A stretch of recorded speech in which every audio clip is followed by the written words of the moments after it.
সন্ধ্যা হয়ে আসছে, সূর্য অস্ত যাচ্ছে। একটি ছোট গ্রাম, গ্রামের বাইরে একটি পুরনো, জীর্ণ বাড়ি দাঁড়িয়ে আছে।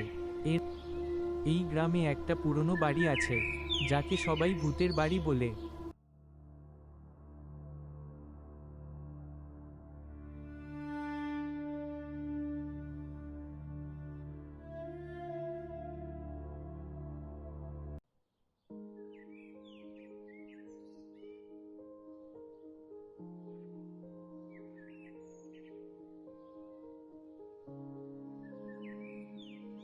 তিন বাচ্চা স্কুল থেকে হেঁটে বাড়ি ফিরছে।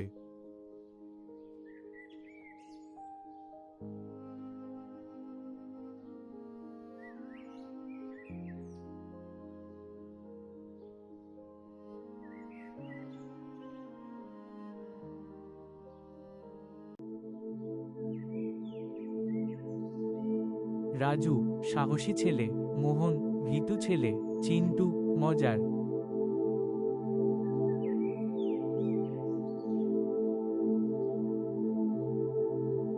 রাজু, আমি শুনেছি ওই বাড়িতে একটা ভূত থাকে। হ্যাঁ, রাতে সে ও শব্দ করে। তোমার যা কিছু শোনা যায় সব বিশ্বাস করা উচিত নয়। সত্যটা জানা গুরুত্বপূর্ণ।